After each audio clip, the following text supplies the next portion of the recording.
What is going on YouTube? It is your boy GZTV. We are back with another video, and in this video we are here, hopefully I'm loud enough, we are here to talk about Final Destination 5. It is officially in the books for me, and I'm not gonna lie, this actually felt like the perfect ending to what I'm gonna call phase 1 of the Final Destination franchise, because obviously Bloodline is basically doing a reset button on it, which is really cool, and I'm very interested to get into that, because going into this I really wasn't expecting much from Final Destination 5, because after the Final Destination, I thought the series was starting to fall off pretty hard. Like 4 was absolutely terrible. Same formula, worse effects, weaker execution, but this one definitely surprised me. Like really surprised me. I think it's one of the more surprising movies. I think it's definitely more of a dark horse in this franchise. I'm gonna have some very hot takes on this that I don't know if people are gonna agree with, but I really like this movie. The more I think about it, it actually might be my favorite in the franchise. Insert a fa sound there. I know people like the original and even the second movie probably better than this one, maybe even the third one better than this one, but I'm dead serious. I might need a rewatch to fully lock that in. I'd love to rewatch this movie. This seems like one of the more rewatchable movies, because every time you rewatch it, some of the clever stuff they go for, man, I'm gonna catch it the second time around. This one stuck with me. I really enjoy this one. Let's get into the review. So getting into the premise, I mean, at this point you know the setup. In terms of what this movie sets up, there is nothing new here. A group of co-workers, this time they're going on a company retreat. Sam is the main character in this one. I can't remember who plays him, but he has a premonition of a massive bridge collapse, and they do have like a couple more bigger cast members in this film. We will talk about that in a second. The entire suspension bridge starts to break. They're driving over this bridge that's under construction. Why the fuck would you even do that? People fall, they get impaled, crushed, burned. Some pretty gnarly kills to start the movie. Classic Final Destination chaos with the premonition. He saves a group of people. Some people die, but he saves a lot of like the main characters that we get to know throughout the film, and now death is coming back to clean up the survivors. Same formula, but what this movie does differently is how it plays with that formula. And this is a spoiler review because I think this movie has more twists than basically any other movie in the franchise. They go with a lot of different directions here that I'm mostly appreciative of, and we are going to get into that. So if you haven't seen this movie, please go watch it and then check out the review. But let's get into the nitty-gritty. So getting into the good, let's start with the biggest strength of this movie. It actually tries new things. It is actually experimental, and regardless of if that is successful and executed at the highest extent remains to be seen. But I love when movies experiment, especially within a franchise. And after 4 movies of the same exact structure, that was absolutely needed. I think the Final Destination 4 didn't just fail because of how shitty it looked. It failed because of how textbook and how compliant and how loyal it was to the first 3 movies. When you have a franchise with a standard concept and you keep doing that concept over and over, no new things with it, it's gonna get tiring. And I think that was maybe like 10% of the problem of the Final Destination, but it was a problem. So first, the concept, the big kind of plot twist, I guess you could say, is the kill to survive concept. This is easily the best new idea the franchise has introduced, besides maybe the photos from the Final Destination 3. The idea that you can take someone else's remaining lifespan by killing them, that is absolutely insane. They really could have touched on that a little more, but just that in concept, just like seeing that play out in this movie is incredible. That turns this from just avoid death into kind of like an actual survival game where you have to kill someone. It's wild. It's very dystopian almost. This has a very dystopian kind of turn with a concept like that. Now I will say they didn't fully maximize it. They definitely could have maybe even introduced that sooner in the movie. You can tell the runtime kind of limits how deep they go with it. I think if the movie was like 15 to 20 minutes longer and they use that runtime to really like ingrain this into you, like you have to kill someone to survive and you take whatever their lifespan is. Like imagine someone goes up to a fucking kid or something and kills them innocently. And obviously some people are very sensitive to that. Maybe they would have been hesitant to put that in the movie, but like think about that. That would have been insane. But the impact it has on like Peter's character, Peter kind of a douchier office guy, but he's a douchier office guy in the way that like makes him go fucking insane. I really like this character. It shines there absolutely. He kind of goes from this normal office Chad to a complete maniac, and honestly he might be one of the most memorable characters in the franchise. He's up there with like an Ian McKinley from Final Destination 3 is another one of those just weirdo guys, you know, that starts to kind of go into hysteria because of this whole Final Destination concept. And getting into Tony Todd, I think he deserves an entire section to himself. The Candyman himself. We gotta talk about it because bringing him in as like this weird ass creepy coroner, perfect. I mean, this is the late great Candyman himself. One of my favorite horror villains ever. I really love Tony Todd, and he plays this role exactly how you'd expect. He's subtle, creepy, eerie as hell. He shows up every time. Like, he just shows up. Like, he delivers cryptic lines about these deaths, and it's like, oh, you cheated death, I've seen this before. Then he disappears, and I think like it's really cool how he kind of informs them of everything that's going on with this whole theory that he has. And look at Tony Todd. I mean, he is a creepy looking motherfucker. I know he is dead, and that's kind of disrespectful, but he's perfect to be a creepy character. And getting into the deaths, the big thing with this movie is that they kind of take some of the gore out of it, and they go for a lot of tension. I think this movie focuses on tension more, and I think that is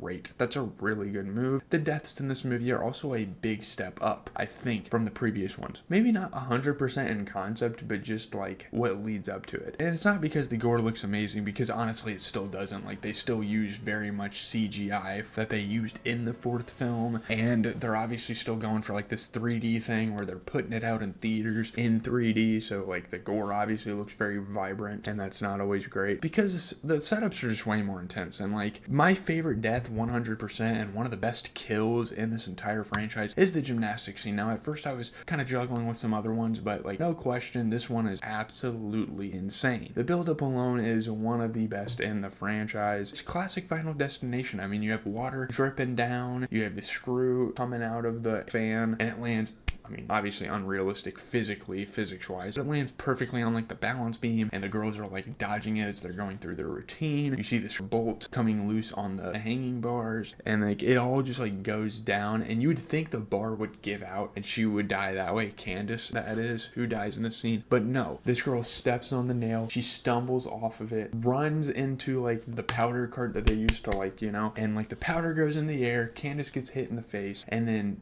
it distracts her, like ruins her flip, and she like lands on her like front neck, and her back just folds in front of her. It is so fucking brutal. And the way like the blood and like the broken bones looks is really fucking trash. But you also see like the water dripping on this wire that has exposed side, and you think like someone's gonna get electrocuted, but no, they completely fake you out. It is so awesome. The payoff is absolutely brutal. One of the few moments in the series where you sit there like, yeah, they nailed that one. That was absolutely shocking. I was sitting there like, holy fuck, you know what I mean? Getting into the bad, now let's not act like this movie is perfect. There's still some things. I'm really high on this movie. I think it's probably the best in the franchise, to me anyways, but like, this kind of prevents it from being like a top tier horror film. It definitely has its issues. It's not perfect, you know. First, getting into the CGI, sorry if you can hear my keys, but getting into like the CGI and the gore, it still looks really rough. It's not distracting, but like there are moments where it gets straight up cartoonish as well. Like, we can talk about a couple of the other kills, like getting into the laser eye surgery kill, where that is one of the best Rube Goldberg ones, because like the coffee spills over, which I don't know why the fuck you'd have like the breaker box or whatever in another room by the fucking water dispensary thing, and the liquid falls on it, it like shocks it, it overheats it, and it causes the sensitivity of like the laser eye thing, because obviously like LASIK surgery is like very sensitive. It causes that to like overheat, go haywire, and actually send like strong ass wires through her fucking eyeballs, and it like cuts her arm as she's trying to sheathe herself. Then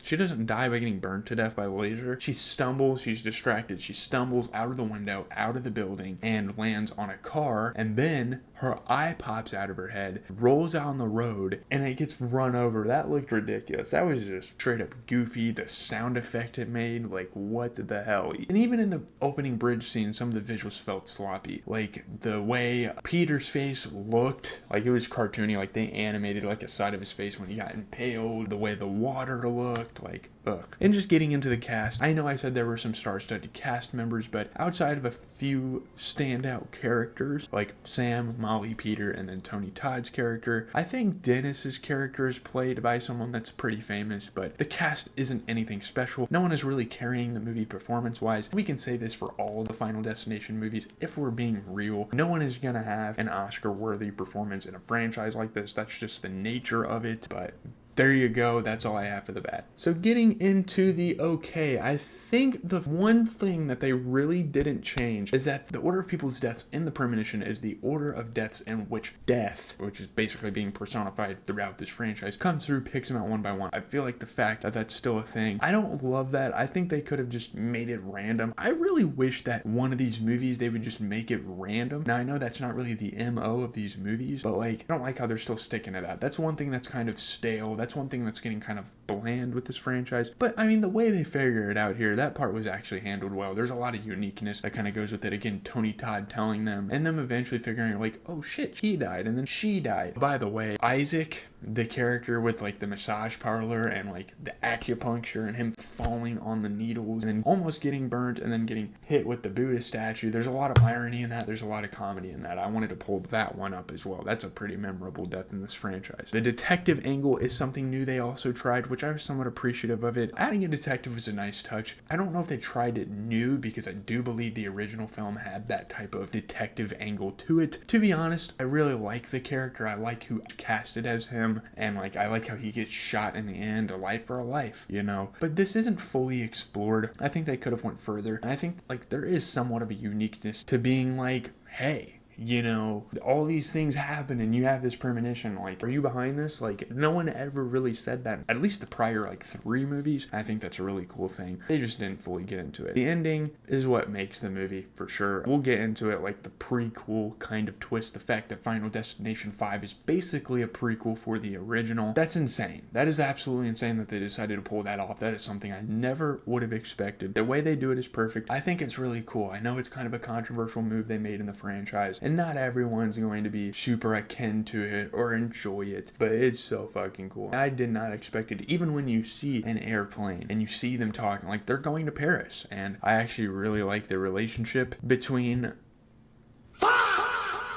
Sam and Molly. I think that's a really good relationship. You know, at the beginning of the film, it's like, oh, this isn't working out. We're not seeing eye to eye. We don't have the chemistry. I can definitely relate to that as a guy that's gone through a couple of relationships. That's a very real thing. I really like the relationship. She eventually like comes around once he saves the world, which the grief bonding thing's still kind of weird, but like he's like aspiring to be a chef and she's wanting him to go get the job, and he's like, no, I care about you. And they decide to join each other, and like what I'm getting to is like they get on the plane and then you hear the guy like, oh no, and there's a lot of unrealistic things with people being like staying on the plane because of that, but I really like that whole thing. I really like how that connects to the Final Destination 1. It's such a seamless transition into that. The twist with Roy, Nathan thinks he cheated death by killing Roy, but Roy was already going to die. He had like a blood vessel, and like they're at this like thing at the bar. It's like a memorial for Roy, obviously, like his factory workers like drinking, and they meet up, and he's like, yeah, you would die any day now. He's like,